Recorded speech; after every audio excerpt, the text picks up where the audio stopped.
Hello students, welcome to my channel. आज हम लोग 26 अगस्त 2021 शिफ्ट 1 का पेपर डिस्कस करते हैं। ये पेपर जो है ये मेमोरी बेस्ड है, तो हो सकता है इसकी वैल्यूज़ कुछ इधर या उधर हो सकती हैं। जब ये सही वैल्यूज़ हमें पता लगेंगी कि एक्चुअल पेपर क्या आएगा, तो हम आपको उसको बाद में भी डिस्कस कर लेंगे। तो स्टार्ट करते हैं, देखते हैं पहला क्वेश्चन देखिए क्या है। एक सर्किट बना हुआ है, इसमें कुछ रेजिस्टेंस लगे हुए हैं। अगर आप देख सकते हैं तो ये रेजिस्टेंस देखिए कुछ ऐसे बने हुए हैं। एक यहाँ पर कुछ इस तरह से बना है, ये इस तरह से जो है ये रेजिस्टेंस बने हुए हैं। डायग्राम बनाना पड़ेगा। और ये इसके ऊपर ऐसे बना हुआ है, और यहाँ पर ये हमारी बैटरी लगी हुई है, और यहाँ पर भी एक रेजिस्टेंस लगा हुआ है इस तरह से। ये वैल्यूज़, अब इसमें वैल्यू गिवन है 2.2 वोल्ट, और ये वैल्यू गिवन है 1 ओम, और ये 4 ओम, 4 ओम, 4 ओम।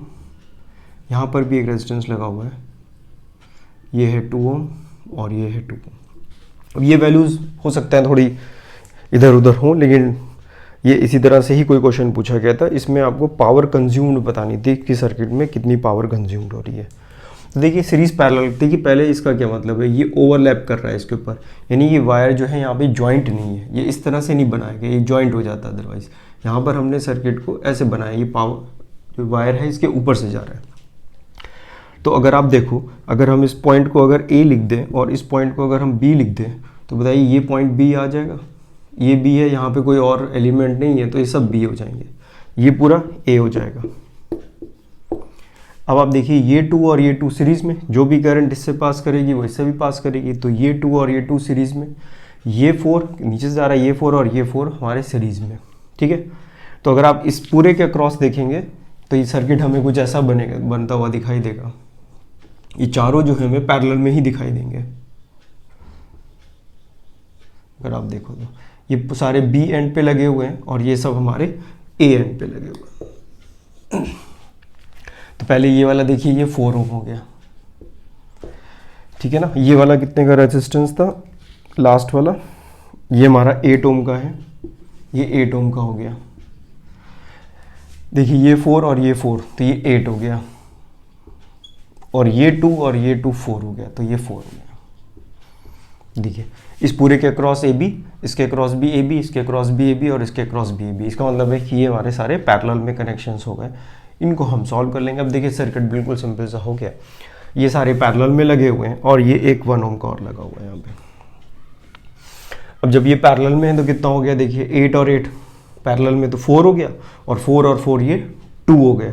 तो ये वैल्यू हमारे पास कितनी आ गई, इसको सॉल्व करेंगे आप तो ये 1/r डैश लिख लेते हैं, तो ये 1/2 प्लस 8 और 8 सॉल्व कर लिए तो 1/4, तो ये 1/4 ये वैल्यू आ गई हमारे पास। और फिर ये r डैश के साथ ये 1 ओम हम इसमें ये ऐड कर देंगे यहाँ पर, ये सीरीज में, इस पूरे के साथ ये सीरीज में। तो ये r डैश की वैल्यू हमारे पास ये 4 और ये आ गई 3, तो r डैश की वैल्यू आ गई 4/3। तो r इक्वलेंट कितना आ गया, r इक्वलेंट आ गया 4/3 प्लस 1, ये हमने ऐड किया, तो इट बिकम्स 7/3 ओम। तो ये हमारे पास 7/3 ओम आ गया। तो 7/3 ओम का जो है इक्विवेलेंट रेजिस्टेंस है, और ये बैटरी हमारे पास 2.2 वोल्ट की लगी हुई है। तो यहाँ से हम इसमें पावर निकाल लेंगे। तो पावर की वैल्यू होती है P = V²/R। इसको सॉल्व करेंगे तो ये 2.2 का square divided by R, R की वैल्यू 7/3। इसको आप सॉल्व करेंगे तो आपको आंसर यहाँ से मिल जाएगा। तो इसमें जो ऑप्शंस गिवन है, इसमें आई थिंक ये 2.07 शायद इसका कुछ आंसर आता है। नेक्स्ट क्वेश्चन करते हैं। ये क्वेश्चन भी देखिए इजी सा है। 2 balls are projected with the velocity upward with the speed of 35 metre per second in the interval of 3 seconds. Find the height with which both the ball collide. तो ये बताना है कि 2 बॉल है हमारे पास, एक बॉल को हमने फेंका ऊपर की तरफ, इसकी स्पीड कितनी थी 35 मीटर पर सेकेंड, और 3 सेकेंड्स के बाद हमने एक दूसरी बॉल को फेंका। तो ये पूछ रहे हैं कि कितनी हाइट पर इनका कोलिजन होगा। ये बॉल ऊपर जाएगी, ऊपर से नीचे आ रही होगी, और ये नीचे वाली बॉल ऊपर जा रही होगी, बीच में कहीं इनका कोलिजन होगा। तो सपोज करिए कि ये कुछ हाइट h है, इस हाइट पर इनका कोलिजन होगा। तो ये बताइए कोलिजन के टाइम पर दोनों की हाइट सेम होगी। जिस टाइम पे कोलिजन होगा उस टाइम पर दोनों की जो हाइट है वो सेम होगी। अगर अलग अलग हाइट पर है तो कोलिजन पॉसिबल ही नहीं हो सकता। तो कोलिजन के टाइम पर इनकी हाइट सेम होगी। तो अगर सपोज करते हैं कि टी टाइम के बाद कोलिजन हो रहा है फर्स्ट बॉल के रिस्पेक्ट में, जो पहले हमने बॉल फेंकी है उसके रिस्पेक्ट में अगर टी टाइम के बाद कोलिजन हो रहा है, तो दूसरी वाली बॉल ने, जो दूसरी बॉल है, इसके लिए कितना टाइम हुआ होगा? पहली वाली बॉल ने अगर टी सेकेंड्स के बाद कोलिजन किया है, दूसरी वाली बॉल को हमने 3 सेकेंड्स के बाद फेंका है, तो कोलिजन तक उसने जो टाइम लिया होगा वो t-3 सेकेंड्स लिया होगा। तो कोलिजन के पहले इसने कितना टाइम ट्रेवल किया होगा सेकंड वाली बॉल ने? t-3, और पहली वाली बॉल ने कितना टाइम ट्रेवल किया होगा? t, क्योंकि ये पहले चली हुई है। तो ये एज्यूम कर लेते हैं कि let t is the time with respect to first ball के रिस्पेक्ट में, जिसको हमने पहले फेंका था उसके लिए t समय लगता है कोलिजन तक के लिए। ठीक है, तो अब बताइए हम इक्वेशन यूज़ करेंगे। इक्वेशन यूज़ कर लेते हैं, सिंपल वेक्टर फॉर्म में यूज़ कर लेते हैं, हाफ g t²। इस इक्वेशन का हम लोग यूज़ कर लेते हैं। तो दोनों के लिए हाइट तो सेम होगी, तो अगर इसके लिए हम लिखेंगे h, वैल्यू कितनी है? +35 t + -10 t²। ये हमने फर्स्ट बॉल के लिए लिखी, this is for first ball, जो पहले हमने फेंकी थी बॉल, उसके लिए हमने ये वैल्यू लिखी हुई है h। इसको सॉल्व करेंगे तो ये h की वैल्यू आ जाएगी 35t - 5t²। Now this is equation number 1। Second ball के लिए अगर आप देखें, फॉर सेकेंड बॉल भी उतनी हाइट पर होगी, तो इसके लिए लिखेंगे h प्लस, उसको भी इसी स्पीड से फेंका गया, लेकिन इसके लिए टाइम कितना हो गया? t-3। जो दूसरी वाली बॉल है वो 3 सेकेंड के बाद फेंकी गई है। It will projected after 3 seconds with respect to 1 plus half -10 into t-3 ये क्वेश्चन नंबर 2। दोनों को हम इक्वेट कर देंगे तो हमें यहाँ से t मिल जाएगा कि कितने टाइम के बाद कोलिजन हो रहा है। और जब हमें t मिल जाएगा तो t की वैल्यू आप किसी, चाहे तो इसमें या इसमें किसी में भी रख देंगे तो आपको ये h की वैल्यू मिल जाएगी। तो इनको हम इक्वेट कर लेते हैं, सिंपल सी इक्वेशन है, कैंसिल हो जाती है काफ़ी चीज़ें। तो देखिए 35t - 5t² हम इक्वेट कर रहे हैं, इसको आप देखें तो 35t - 3, ये भी सॉल्व करोगे तो ये -5t - 3 का स्क्वायर हो जाता है। तो देखिए 35t है, इसको मल्टीप्लाई करोगे तो यहाँ से ये कैंसिल हो जाएगा, तो ये t से तो ये 35t यहाँ से कैंसिल हो गया। ये -5t² इक्वल टू ये कितना हो जाएगा? 3 × 35। इसको आप सॉल्व करोगे तो 5, इसको लिखेंगे t² + 9 - 6t। ये हमने a - b का होल स्क्वायर का फॉर्मूला लगा दिया। अब देखिए -5t² यहाँ पर है, इस 5 को जब अंदर मल्टीप्लाई करेंगे तो -5t² यहाँ पर भी आएगा। ये t² से ये वाला पार्ट भी कैंसिल हो जाएगा। तो देखिए ये t² हट गया, तो क्वाड्रेटिक नहीं बनी, लीनियर में आ गई। तो ये आप देखिए इधर, तो ये वैल्यू आ गई -3 × 35 -45, और ये आप इधर शिफ्ट करोगे तो ये इधर माइनस प्लस, तो ये 30t हो जाएगा। तो आप इसको सॉल्व करोगे तो आपके पास t की वैल्यू यहाँ पर 5 सेकेंड्स आ जाती है। सिंपल सा है, 5 सेकेंड आ जाएगा। आप देख लीजिए इसको सॉल्व करके, तो t की वैल्यू 5 सेकेंड्स आ गई। तो 5 सेकेंड्स के बाद ये वाली जो पहली वाली बॉल है, ये 5 सेकेंड्स के बाद कितनी हाइट पर होगी, वही इसका कोलिजन का टाइम होगा। तो देख लेते हैं कि 5 सेकेंड्स के बाद, तो क्या करें हम इस फर्स्ट वाली इक्वेशन में वैल्यू पुट कर देते हैं। तो h = 35t5 - 5 × 5²। ठीक है, इसी में हमने वैल्यू पुट कर दी। ठीक है, इसको सॉल्व कर लीजिए आप। तो यहाँ से इसमें आप ये 5 कॉमन ले लेते हैं, तो ये वैल्यू हो गई 35 - 25, तो ये हो गया 10। तो h की वैल्यू कितनी आ गई? 50 मीटर। h हमारा 50 मीटर। तो 50 मीटर की हाइट पर इनका कोलिजन होगा। जब ये 50 मीटर की हाइट पर होंगे तब इनका कोलिजन हुआ होगा। इजी क्वेश्चन था, बिल्कुल सिंपल सा क्वेश्चन था। आई होप समझ में आ गया होगा। नेक्स्ट क्वेश्चन देखते हैं क्या है। ये देखिए एक लॉजिक गेट का है, इसमें कुछ गेट बने हुए हैं। तो देखिए ये जो गेट बना हुआ है यहाँ पर, अगर आप देखें यहाँ पर, तो ये कुछ इस तरह से, ये कौन सा गेट है? ये हमारा गेट है। ये जो गेट होता है, ये कौन सा सिंबल होता है? ये हमारा एंड का होता है, लेकिन इसमें आगे यहाँ पर इन्होंने एक सर्किल बना रखा है, तो ये हमारे पास नैंड गेट हो जाएगा। तो ये हमारे पास कौन सा गेट हो जाएगा? नैंड गेट हो जाएगा। और इसके बाद ये बना हुआ है, और इस तरह से हमें आउटपुट बताना है। यहाँ पर ये इनके जो इनपुट्स हैं, ये कॉमन इनपुट्स हैं, यानी दोनों में एक ही इनपुट जाएगा। तो ये A है और ये B है। तो बताइए ये कौन सा गेट है?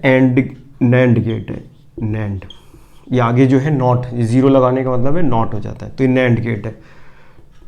तो नैंड गेट में अगर ये ए है तो ये क्या होगा? ए कॉम्प्लीमेंट हो जाएगा। ये अगर बी है तो ये बी कॉम्प्लीमेंट हो जाएगा। यहाँ पर हमारे पास ए कॉम्प्लीमेंट और ये बी कॉम्प्लीमेंट आ गया। और यहाँ पर क्या आएगा? ये हमारे पास कैसा गेट है? ये हमारे पास फिर से नैंड गेट है। तो ये वैल्यू कितनी हो जाएगी हमारे पास? एंड, यानी कि ये ए बार बी बार, ये हो गया। और ये आगे फिर से नॉट लगा हुआ है, तो इस पूरे का बार हो जाएगा। ठीक है, तो ये हमारे पास आउटपुट मिला है। इस आउटपुट का क्या मतलब हुआ? ये हमें मालूम है लॉ के हिसाब से कि ए, इसको हम लोग लिखते हैं ए प्लस बी का बार, और अगर ए प्लस बी पूरे का बार लिखा है तो हम लोग इसको ए और बी बार लिखते हैं। इस तरह से हम लोग लिखते हैं। इसको बार भी कहते हैं, कॉम्प्लीमेंट भी कहते हैं, कुछ भी कह सकते हैं। तो इसको हम लोग क्या लिखें यहाँ पर? तो इसको हम लोग लिखेंगे यहाँ पर ए प्लस बी, ये लिखेंगे। ठीक है ना, और इनके ये बार भी है, तो हम कौन सा इसमें यूज़ कर रहे हैं? इसका यूज़ कर रहे हैं, इस वाले का। इस वाले को लिखेंगे तो ऐसे लिखेंगे, और इसके ऊपर ये लिखेंगे, तो आपकी वैल्यू आ जाएगी ए प्लस बी। कॉम्प्लीमेंट का भी कॉम्प्लीमेंट हो गया। तो ए प्लस बी के हिसाब से कौन सा गेट हो गया? ए प्लस बी कैसा गेट है हमारा? दिस इज और गेट। ये हमारा कैसा गेट है? और गेट है। तो इसमें जो है ऑप्शन और गेट का होगा करेक्ट। तो और गेट का इसमें ऑप्शन करेक्ट होगा। लेकिन कोई बता रहा था शायद कि ये वाला जो है ये सर्किल किस नहीं लगा हुआ। अब देखिए ये क्लियर नहीं कि लगा था कि नहीं लगा था। अगर ये लगा था तो ये और गेट हो गया, और अगर ये नहीं लगा था, अगर ये नहीं लगा हुआ था, तो हमारे पास ये वाला पार्ट नहीं आएगा, ये ऊपर बार नहीं आएगा। तो जब ये बार नहीं आएगा तो आप इसको सॉल्व करोगे तो ये हमारे पास नॉर गेट हो जाएगा। तब ये कैसा गेट हो जाएगा? नॉर गेट हो जाएगा। इसको आपने ऐसे लिखा है, तो इसको हम लोग क्या लिखते हैं? ए बार बी बार को हम लोग लिखते ए प्लस बी का बार। तो ये कैसा हो गया? ये कैसा हो गया? ये हमारे पास कैसा गेट है? ये हमारे पास नॉर गेट है, ये नॉर गेट है। तो देखिए नॉर गेट भी ऑप्शन में दिया हुआ है। अब ये डिपेंड करता है कि यहाँ ये नॉट लगा था, सर्किल लगा था कि नहीं लगा था। अगर ये नहीं लगा है तो नॉर हो जाएगा। कोई बता रहा था कि नहीं लगा है और कुछ नहीं बताया कि ये लगा है, तो ये और हो जाएगा। तो ये हम लोग देख लेंगे बाद में। नेक्स्ट क्वेश्चन करते हैं। ये क्वेश्चन रे ऑप्टिक्स है। The two car A and B are moving on a straight line the road. ठीक है ना, इनकी वेलोसिटी गिवन है 45 metre per second, relative velocity given है। The driver of the observe कर रहा है, फोकल लेंथ हमें गिवन है कार के मिरर की, और डिस्टेंस गिवन है कार का। तो एक कार है और एक पीछे कार आ रही है। तो पीछे जो कार आ रही है उसकी जो रिलेटिव वेलोसिटी फर्स्ट के रिस्पेक्ट में गिवन है वो हमें 45 मीटर पर सेकेंड गिवन है। ठीक है, अब कार में जो मिरर होता है वो कौन सा मिरर होता है ये हमें पता होना चाहिए। कार में जो मिरर साइड में लगा रहता है वो कॉन्वेक्स मिरर होता है। कॉन्वेक्स मिरर की फोकल लेंथ पॉजिटिव होती है। तो आपको ये गिवन है, तो आपको ये बताना है कि वो किस स्पीड से उसे आता हुआ दिखाई देगा। तो अगर वो पीछे मुड़ के देखेगा तो उसे कार किस स्पीड से आती हुई दिखाई देगी? 45 मीटर पर सेकेंड से। लेकिन अगर वो मिरर में देखेगा तो उस इमेज, जो मिरर में उसे इमेज दिख रही है, उसकी स्पीड कुछ और होगी। तो हमसे वही स्पीड पूछी गई है जो वो मिरर में देख के बता सकता है। तो देखिए यहाँ पे u की वैल्यू 1.9 मीटर दी हुई है। यहाँ पे u की वैल्यू 1.9 मीटर दी हुई है, तो u नेगेटिव में लिखते हैं, इसको हम लोग -190 सेंटीमीटर लिख लेते हैं। फोकल लेंथ, ये कॉन्वेक्स लेंस होता है इसलिए हम इसकी फोकल लेंथ पॉजिटिव लिखेंगे। कितनी लिखेंगे? 10 सेंटीमीटर। ठीक है, तो अब हमें इसका मैग्नीफिकेशन निकालना पड़ेगा। तो मैग्नीफिकेशन का फॉर्मूला होता है f/f-u। ये फॉर्मूला हम यूज़ कर लें, डायरेक्ट यूज़ कर सकते हैं अगर याद है आपको, वरना 1/v + 1/u = 1/f लगा दीजिए और फिर मैग्नीफिकेशन v/u लिख दीजिए, तब भी आपके पास आ जाता है। तो ये डायरेक्ट यूज़ कर सकते हैं। तो ये 10/10 माइनस ऑफ -190, तो ये वैल्यू हो गई 10/200। तो यहाँ से हमारे पास ये इसका मैग्नीफिकेशन आ गया 1/20। तो कॉन्वेक्स मिरर जो हम लोग देखते हैं उसमें देखिए वो इमेज छोटी भी दिखती है। जो साइड में गाड़ी में मिरर होता है उसमें हमें छोटे इमेजेस दिखती हैं। तो ये हमारे पास मैग्नीफिकेशन आ गया कितना? 1/20। तो फॉर्मूला क्या लगाएंगे? The velocity of image is equal to minus magnification square into velocity of object. ये फॉर्मूला हम लोग यूज़ करते हैं, ये फॉर्मूला होता है, पता है आपको स्टैंडर्ड। तो m की वैल्यू ये लिख देंगे, दिस इज 1/20 का होल स्क्वायर, और v0 हमें गिवन है कितना? 45 गिवन है। ये हमें कितना गिवन था? 45। तो ये 45 यहाँ पे रख दीजिए, इसको सॉल्व कर लीजिए तो you will get approximately 9/80 metre per second. तो इजी क्वेश्चन था, कोई खास इसमें भी ऐसा हमें नहीं करना था। नेक्स्ट क्वेश्चन करते हैं, इजी सा क्वेश्चन है ये भी। अ heater is supplying the heat at a rate of 6000 joule पर मिनट। तो 6000 जूल पर मिनट, देखिए यहाँ यूनिट बहुत इंपॉर्टेंट है, यहाँ पे 6000 जूल पर मिनट दिया, पर सेकेंड नहीं दिया हुआ है, से हीट प्रोड्यूस कर रहा है। If the power produced by the gas is 90 watt, find the time taken to increase the internal energy by this one. तो ऐसा है यहाँ पर कि कुछ एक जो हीटर जो हम एनर्जी सप्लाई कर रहे हैं वो 6000 जूल पर मिनट कर रहे हैं। पर मिनट को अगर आप 60 से यहाँ पे सेकंड्स में अगर हमें लिखना है तो ये डिवाइडेड बाय 60 आप कर दोगे तो आपके पास ये 100 जूल पर सेकेंड आ जाएगा। तो पर सेकेंड हम इतनी एनर्जी प्रोवाइड कर रहे हैं और 90 वाट जो है वो उसका पावर है, यानी कि वर्क जो किया जा रहा है, वर्क जो हो रहा है दैट इज इक्वल टू 90 वाट। 90 वाट मतलब 90 जूल पर सेकेंड।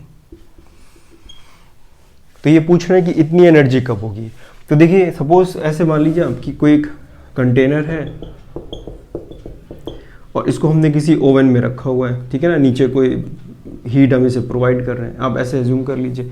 तो इसको पर सेकेंड हम कितनी एनर्जी दे रहे हैं, 100 जूल पर सेकेंड दे रहे हैं, लेकिन 90 जूल पर सेकेंड एनर्जी सपोज करिए इसकी बाहर चली जा रही है, कुछ बाहर स्केप हो गई या ऊपर पिस्टन लगा उसके अगेंस्ट कुछ वर्क डन हो गया, इतना हो गया, और बाकी की जो बची हुई एनर्जी है कितनी बची है, 10 जूल पर सेकेंड, जो इसका डिफरेंस है 10 जूल पर सेकेंड एनर्जी ये एब्जॉर्ब कर रहा है, ये लिक्विड जो है वो एब्जॉर्ब कर रहा है। तो कितनी एनर्जी पर सेकेंड ये एब्जॉर्ब कर रहा है, 10 जूल पर सेकेंड। 90 स्केप हो गई, बाहर चली गई, 100 जूल पर सेकेंड दी जा रही है, 90 जूल पर सेकेंड बर्बाद हो गई, वेस्ट हो गई, तो केवल 10 जूल पर सेकेंड एनर्जी ही हमें इसको कंटेंट को मिल पा रही है। तो सपोज करते हैं कि 10 जूल एनर्जी जो है पर सेकेंड अगर टी टाइम पर टी सेकेंड्स के बाद इसका कितना हो जाना चाहिए, that will be equal to, आपको टोटल एनर्जी जो दी हुई है वो दी है 2.5 इंटू 10 की पावर 3। तो टी सेकेंड्स के बाद पर सेकेंड कितनी एनर्जी एब्जॉर्ब हो रही है, 10। जो एब्जॉर्ब हो रही है उसी की वजह से टेम्परेचर इंक्रीज होगा। तो ये पूछ रहे हैं कि इंटरनल एनर्जी इतनी हो जाए, तो यहाँ से हम इसे सॉल्व कर लेंगे तो आपको ये टी की वैल्यू पता लग जाएगी। तो यहाँ से टी हमारे पास आ जाएगा, तो ये टी की वैल्यू आप इसको सॉल्व करोगे 2 हो जाएगा, तो टी की वैल्यू आ गई 250 सेकेंड्स। तो 250 सेकेंड्स के बाद इसकी एनर्जी इतनी हो जाएगी। नेक्स्ट क्वेश्चन करते हैं, देखते हैं। ये क्वेश्चन बहुत इजी है और ओरली भी किया जा सकता है। यहाँ पर हमें compare the RMS speed of hydrogen, oxygen and carbon dioxide eight same temperature. याद रखिए यहाँ पे टेम्परेचर इन्होंने सेम दिया हुआ है। तो आरएमएस वेलोसिटी का फॉर्मूला क्या होता है, V RMS will be equal to 3RT/m। देखिए ये सब तो कांस्टेंट है, तो जो v है that is inversely proportional to √m। बस ये लिखना है आपको, केवल आपको कंपेयर करना है, न्यूमेरिकल भी नहीं है कुछ। तो आपके पास है क्या, हाइड्रोजन है, ऑक्सीजन है और कार्बन डाइऑक्साइड है। तो सबसे लाइट कौन है, हाइड्रोजन सबसे हल्का होता है, इसका 2 होता है। ये कितना होता है, जिसके बाद ये हैवी होता है, और सबसे ज़्यादा कार्बन डाइऑक्साइड हैवी होता है। तो VRMS किसकी होगी भाई, जो ज़्यादा भारी है वो धीमे चलेगा, तो कार्बन डाइऑक्साइड सबसे स्लो चलेगा। तो VRMS अगर आप देखें तो कार्बन डाइऑक्साइड की सबसे कम होगी, उसके बाद ऑक्सीजन की होगी और सबसे ज़्यादा हाइड्रोजन की होगी। तो ये ऑर्डर आप देख लीजिए कौन सा है, और उसी की हो जाएगी, ठीक है।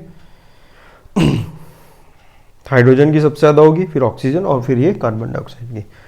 नेक्स्ट क्वेश्चन करते हैं। लिखा हुआ, a long chain of length 3 metre of mass 3 kg is placed on the table with 1 metre length hanging on the table. Find the kinetic energy of the chain when it slip from the table completely. तो एक chain है 3 metre की और उसका 3 metre kg ही मास दिया हुआ है। तो ये ऐसे एक चेन है, ये चेन जो है वो यहाँ से हैंग हो रही है, इस तरह से हैंग कर रही है। 3 मीटर की चेन है, तो 1 मीटर यहाँ पर ये हैंग हो रही है, 1 मीटर चेन जो है वो यहाँ से हैंग हो रही है। ये चेन स्लिप करते धीरे धीरे नीचे जाएगी। तो आपसे पूछा है कि जब ये पूरी स्लिप कर जाएगी, पूरा चेन जब नीचे आ जाएगा, ये वाला एंड जब यहाँ पर आ जाएगा, तो इसकी वेलोसिटी कितनी होगी चेन की, ये हमें बताना है। तो यहाँ पर हम work energy theorem, conservation of energy का यूज़ कर सकते हैं। वर्क एनर्जी थ्योरम लगा लीजिए, कंजर्वेशन ऑफ एनर्जी लगा लीजिए, कोई बात नहीं, और सेंटर ऑफ मास का यूज़ करना पड़ेगा। तो देखिए क्या होगा, अभी इसका जो पार्ट हैंग कर रहा है, जितना पार्ट देखिए यहाँ पर नॉर्मल और mg बैलेंस हो जाएंगे, जितना पार्ट हैंग कर रहा है वो इतना पार्ट है, कितना पार्ट है 1 मीटर। 1 मीटर का मतलब हो गया यहाँ पर जो मास है वो भी कितना हो गया 1 kg। 3 मीटर जो टोटल चेन है और 3 kg दिया हुआ, तो 1 मीटर का 1 kg हो गया। तो इसका सेंटर ऑफ मास कहाँ पर होगा, इसका सेंटर ऑफ मास यहाँ पर होगा, कितने डिस्टेंस पे 0.5 मीटर पे, ठीक है। और जब फाइनल क्या होगा, जब ये चेन पूरी तरह से फॉल करेगी तो ये पूरा 3 मीटर नीचे आ जाएगा, ये 3 मीटर हम पूरा लिखेंगे। अब इसका सेंटर ऑफ मास कहाँ पर होगा, यहाँ पर होगा, कहाँ से कितने डिस्टेंस पे 1.5 मीटर के डिस्टेंस पर होगा, ठीक है। तो इसकी इनिशियल एनर्जी देख लेते हैं कितनी है। तो पोटेंशियल एनर्जी कितनी है, इनिशियल पोटेंशियल एनर्जी कितनी है mgh। m कितना है 1 kg, g की वैल्यू 10 और h की वैल्यू 0.5। आप चाहो तो अगर ये रेफरेंस हम चूज कर रहे हैं तो इसके रिस्पेक्ट में ही नीचे हो गई, आप चाहें तो माइनस लिख लीजिए। इस केस में कितनी होगी, याद रखिए m 1 kg लिखा है यहाँ पर और g 10 और h की वैल्यू, h यानी सेंटर ऑफ मास, इस पूरे जो हैंग कर रहा है उसका सेंटर ऑफ मास यहाँ पर है 0.5। फाइनल अगर आप देखो तो कितनी होगी 1, ये कितना मास हो गया इसका 3 kg, 3 kg आ गया, तो 3 kg ये हो गया 10 और सेंटर ऑफ मास कितना हो गया 1.5। ये जो पोटेंशियल एनर्जी में जो चेंज हुआ है, इसके जो मैग्नीट्यूड में चेंज हुआ है, दोनों ही नेगेटिव और नेगेटिव है क्योंकि हमने यहाँ से चूज़ किया, तो इनका जो डिफरेंस है वो काइनेटिक एनर्जी में कन्वर्ट हो रहा होगा। तो बस इसका जो डिफरेंस है वही आपको यहाँ पर लिखना है। तो इसको अगर आप सॉल्व करोगे तो ये वैल्यू कितनी आएगी, ये वैल्यू आ जाएगी हमारे पास 5, ठीक है ना, -5। और इसको अगर आप सॉल्व करोगे तो ये 45, तो ये वैल्यू आ जाएगी -45। तो आंसर कितना आ गया, इनका डिफरेंस कितना है 40। तो जो पोटेंशियल एनर्जी में जो डिक्रीज हो रहा है वो काइनेटिक एनर्जी में इंक्रीज हो रहा है। तो यहाँ पे जो काइनेटिक एनर्जी आ जाएगी that will be equal to 45 - 5 which is equal to 40। इसमें देखिए वेलोसिटी भी पूछ सकते थे कि जब ये फॉल करेगा तो इसकी वेलोसिटी कितनी होगी, तब आप इसको ½ mv² लिखते। उस केस में m जो है, क्योंकि ये पूरा मास सेम वेलोसिटी से मूव करेगा तो आपको कंप्लीट मास, पूरा मास इसमें लिखना होता है। खैर यहाँ पे इन्होंने सिर्फ काइनेटिक एनर्जी ही पूछी थी, इसलिए ये आराम से हो जाएगा। तो 40 जूल जो है इसका आंसर आ जाएगा। नेक्स्ट क्वेश्चन करते हैं, ये मॉडर्न फिजिक्स का क्वेश्चन है एटम का। If the wavelength of the incident light changes from 300 nanometre to 400 nanometre, find the change in the stopping potential if the work function हमें गिवन है 2.5 electron volt. तो देख लेते हैं क्या इक्वेशन होती है हमारे पास। जो इंसिडेंट लाइट होती है जो हम फॉल करते हैं, incident energy h nu equal to maximum value of kinetic energy plus work function. ये काइनेटिक एनर्जी जो होती है इसी को हम लोग स्टॉपिंग पोटेंशियल, जो मैक्सिमम वैल्यू होती है काइनेटिक इलेक्ट्रॉन की, उसको रोकने के लिए जो हम पोटेंशियल डिफरेंस लगाते हैं that is called the stopping potential, plus 5 ये वर्क फंक्शन हमारा यहाँ पर है। तो ये पूछा जा रहा है कि ये इसको हम लोग लिख सकते हैं, तो ये लिखेंगे हम EV1 इक्वल टू, इसको इधर शिफ्ट कर दिया तो ये वैल्यू जाएगी hc/λ1 -5, ठीक है। और ये हो जाएगा फिर EV2 इक्वल टू hc/λ2 -5। दोनों का वर्क फंक्शन सेम है, वर्क फंक्शन सेम होगा क्योंकि सरफेस सेम है, हमने केवल जो इंसिडेंट लाइट थी उसको चेंज किया हुआ है। तो आपको ये बस इनका डिफरेंस बताना था। तो यहाँ फाई की ज़रूरत देखिए नहीं पड़ेगी हमें, वर्क फंक्शन दिया ज़रूर है, लेकिन आप जब इसको माइनस करोगे तो ये कैंसिल हो जाएगा। तो E equal to V1 - V2 equal to HC, ये वैल्यू हो जाएगी 1/λ1 - 1/λ2। λ1 और λ2 की वैल्यू हमें गिवन है जो कि 300 नैनोमीटर और 400 नैनोमीटर गिवन है।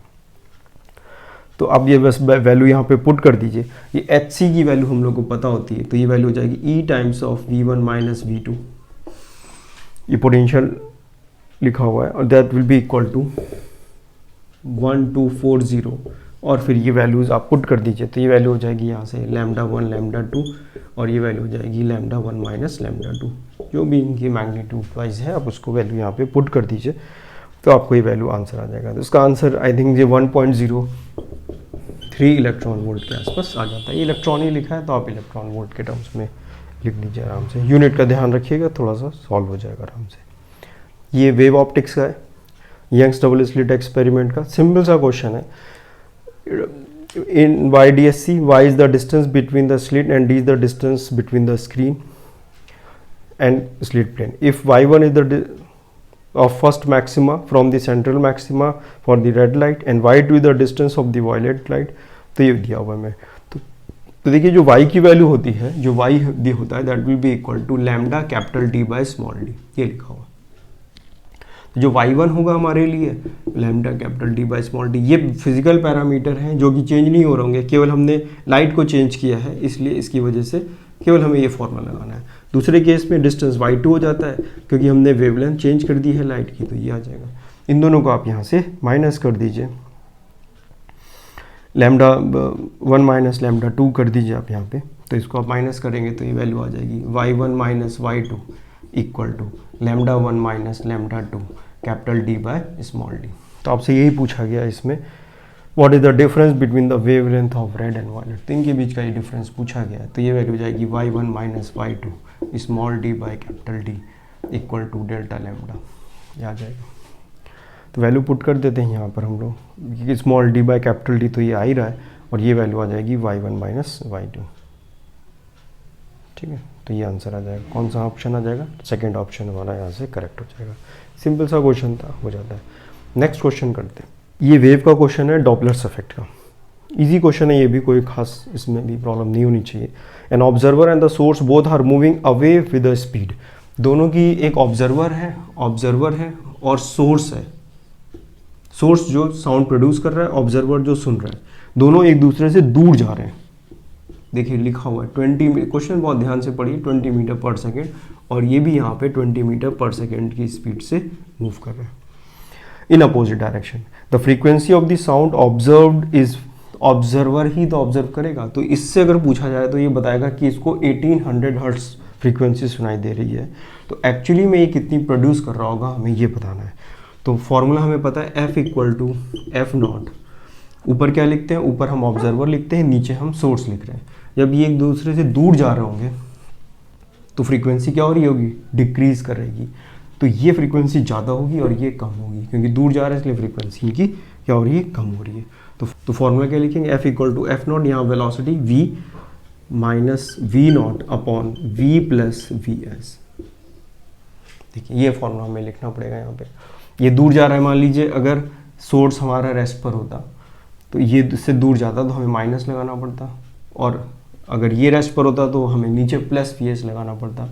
तो ये फॉर्मूला हम लोग को पता होता है, सारे फॉर्मूले हम लोग को पता होते हैं, ये हम साइन कन्वेंशन की हेल्प से हम लोग इसका यूज़ कर लेते हैं। बस आपको यहाँ पर वैल्यू पुट करनी है, इन दोनों की वैल्यू 20 और 20 गिवन है, ये वैल्यू पुट कर देते हैं। तो ये वैल्यू हो गई 100, 1800, ये वैल्यू हो जाएगी हमारे पास 340 माइनस 20 डिवाइडेड बाय 340 प्लस 20। इसको आप सॉल्व करेंगे तो you will get about 1906 hertz. तो ये इतने हर्ट्ज की इसकी फ्रीक्वेंसी आ जाती है। तो इसकी नेचुरल फ्रीक्वेंसी लगभग इतनी होती है। तो ये जो वैल्यू हमने लिखी है ये आपको पता होगी, जब ये दूर जा रहे हैं, दोनों की ही वेलोसिटी दी हुई है, तो ये फैक्टर हमारा क्या होना चाहिए, कम होना चाहिए। इसकी ये दूर जा रहा है, इसकी वजह से भी कम हो रहा है, और ये भी दूर जा रहा है, इसकी वजह से भी कम हो रहा है। तो जो न्यूमिनेटर है वो भी डिक्रीज होना चाहिए, जो ऊपर लिखा है, और डिनोमिनेटर की वजह से भी वैल्यू डिक्रीज करनी चाहिए। तो न्यूमिनेटर को हम कम लिखना है और डिनोमिनेटर को हमें ज़्यादा लिखना होगा, तभी हो सकता है। ये लॉजिक से हम बता सकते हैं इतना, अदरवाइज जब आप इसको पढ़ते हो तो ये सारी चीज़ें बहुत क्लियरली आपको समझा दी जाती हैं। नेक्स्ट क्वेश्चन करते हैं। ये क्वेश्चन एसी का दिया हुआ है, सिंपल क्वेश्चन है। Find the capacitance in the series of LCR circuit in order to get maximum power. देखिए पावर मैक्सिमम कब होगी, जब करंट मैक्सिमम होगी, और करंट मैक्सिमम कब होगी, जब इम्पीडेंस उसका सबसे कम होगा, सबसे कम इम्पीडेंस होगा। तो इम्पीडेंस कब होता है, इम्पीडेंस तब कम होता है जब XL की वैल्यू XC के इक्वल हो जाती है। तो इनके इफेक्ट एक दूसरे को कैंसिल आउट कर देते हैं, तो केवल जो रेजिस्टेंस लगा रहता है उसी का इम्पीडेंस आता है हमारे पास। तो यहाँ पर आपको बस ये करना है, मैक्सिमम पावर हमें तब मिलेगी जब XL और XC की वैल्यू सेम होगी। तो XL की वैल्यू होगी, हमें गिवन है ओमेगा है, और ये वैल्यू हो जाएगी 1/ωc। तो वैल्यू बस आप पुट कर दीजिए। यहाँ पे आपको C की वैल्यू बतानी है कितनी है इन दोनों की, तो C की वैल्यू सॉल्व कर लेंगे। यहाँ पर XL हमें दिया है 250 और फ्रीक्वेंसी गिवन है 50 हर्ट्ज। तो XL ही हमें गिवन है, तो आप सीधे यहाँ से वैल्यू ही पुट कर दो। तो ये वैल्यू गिवन है 250 into omega equal to 1/c। तो C की वैल्यू आ गई 1/250 इंटू ओमेगा, ओमेगा की वैल्यू 2πf। तो 2π इंटू f की वैल्यू है 50। सॉल्व कर लीजिए इसको, तो you will get approximately 12.7 microfarad, इतना अप्रॉक्सीमेट आंसर रहता है।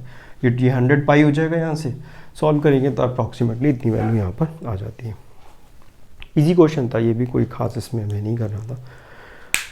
नेक्स्ट क्वेश्चन करते हैं, ये मॉडर्न फिजिक्स से क्वेश्चन है। For the hydrogen like atom the frequency of the transition from n=3 to n=1 is 192 × 10⁻15 hertz.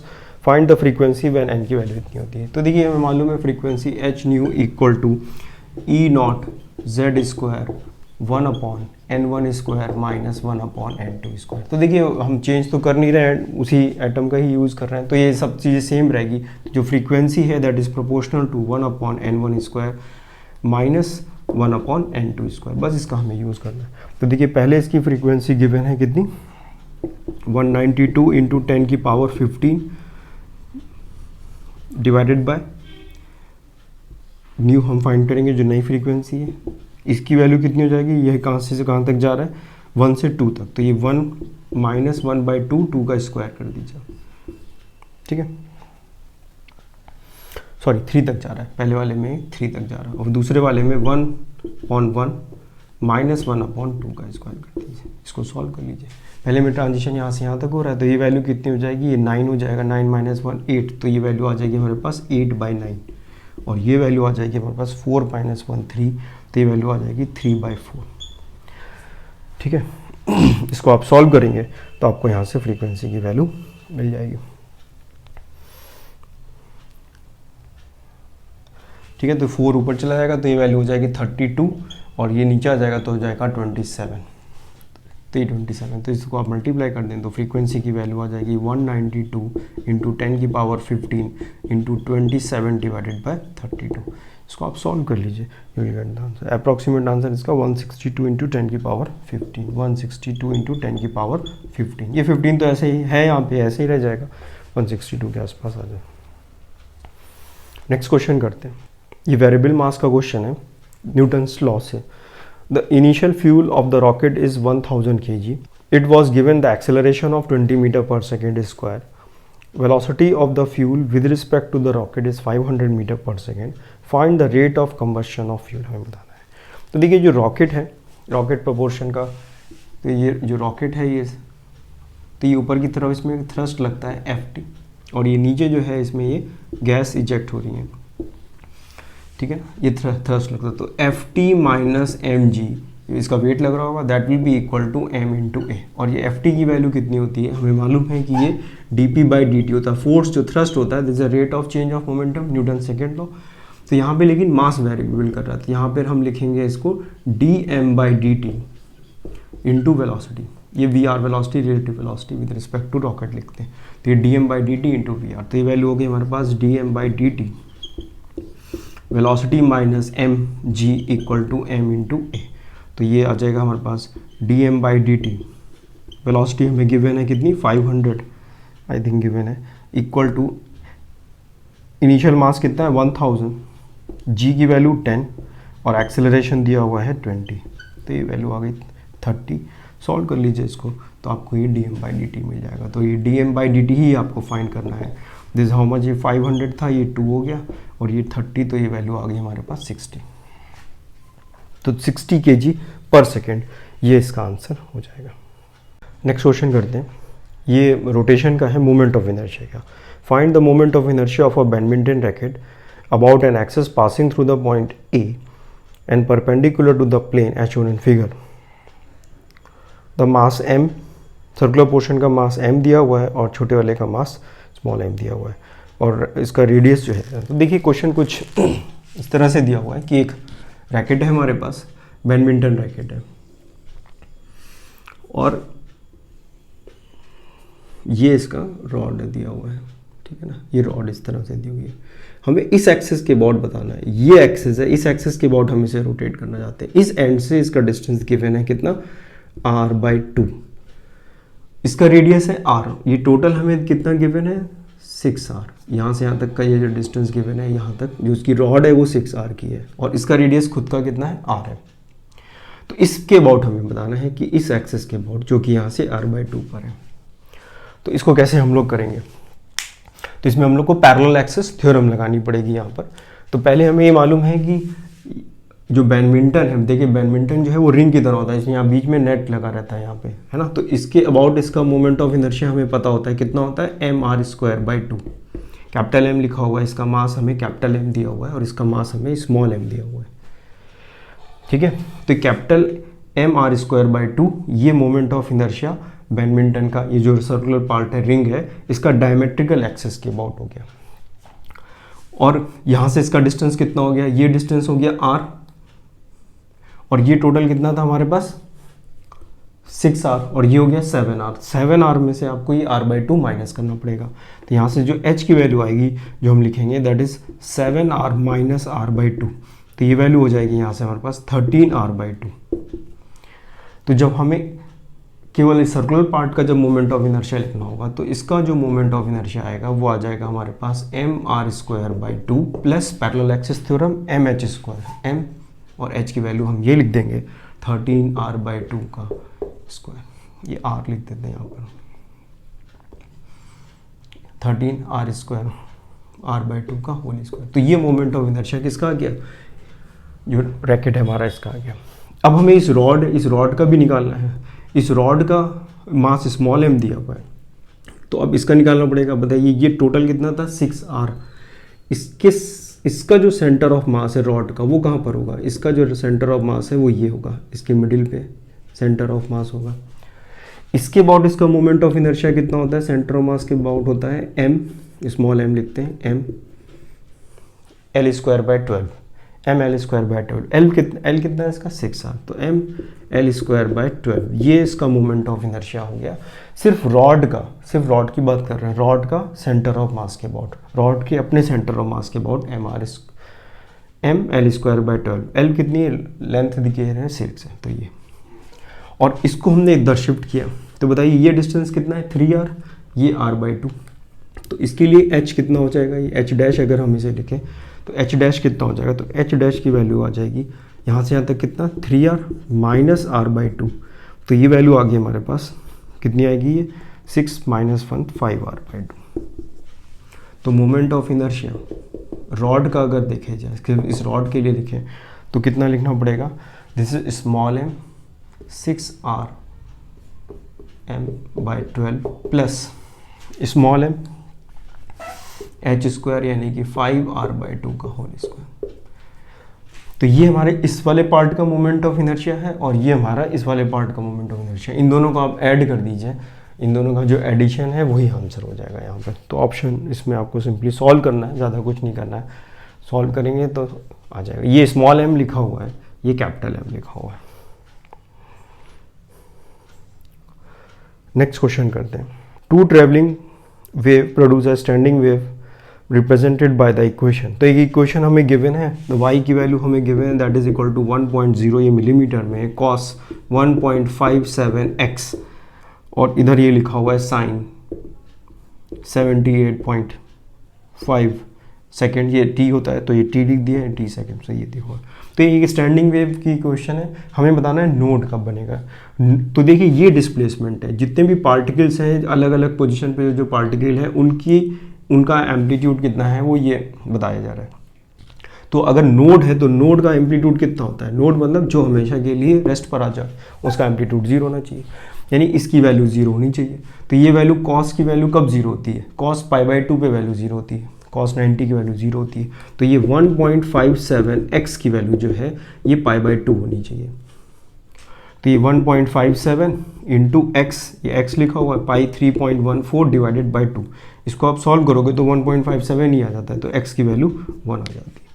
बहुत सिंपल सा क्वेश्चन था, ओरल भी कर सकते थे। अगर ये पूछ लेते एंटी नोड, तो एंटी नोड के लिए इसकी वैल्यू फिर हमारे पास कौन सी होती है, 0 होती है। तो x की वैल्यू 0 भी हम रख सकते थे, या कॉन्जिक्यूटिव जो भी इसकी नेक्स्ट वैल्यू इसकी पॉसिबल थी वो लिख सकते थे। नेक्स्ट क्वेश्चन करते हैं, ये फ्लूइड का क्वेश्चन है।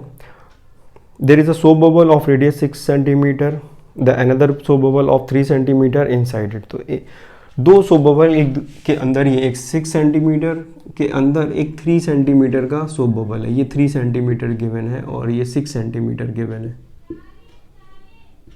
ठीक है। ये 3 सेंटीमीटर है और ये हमारा 6 सेंटीमीटर गिवन है। तो हमें बताना है कि एक ही अगर बना दिया जाए, एक ही अगर बबल बनाए तो उसका कितना रेडियस होगा, इसका रेडियस बताना है हमें कितना होगा आर। एक सिंगल सोप बबल बनाना है। देखिए सोप बबल के अंदर जो प्रेशर होता है वो एक्सेस जो प्रेशर होता है वो 4T/R होता है। सोप लिखा है यहाँ पे, लिक्विड ड्रॉप नहीं लिखा। लिक्विड ड्रॉप में 2T/R होता है। टी जो है वो सरफेस टेंशन होता है। तो इसके अंदर यहाँ पर अगर प्रेशर हम देखें तो देखिए यहाँ पे प्रेशर एटमॉस्फेयर P0, यहाँ पे प्रेशर हो जाएगा कितना P0, एक्सेस प्रेशर है ज़्यादा होगा यहाँ पे, प्लस 4T/R, ये R इसका R कितना है 6 सेंटीमीटर, तो हम 6 लिख दें यहाँ पे। और फिर इसके अंदर हम गए तो फिर से यहाँ पर 4T/3, तो इसके अंदर फिर से आपको लिखना पड़ेगा। अंदर अब यहाँ जाओगे आप तो वैल्यू हो जाएगी P0 4T/6 प्लस 4T/3, क्योंकि इसका रेडियस 3 था। तो इसके अंदर और बाहर जो है, इसके अंदर जो है वो प्रेशर इतना है और प्रेशर डिफरेंस इतना है। इसमें प्रेशर कितना है P0 बाहर है, इसके अंदर यहाँ पे प्रेशर कितना लिख सकते हैं P0 प्लस 4T/R T/R,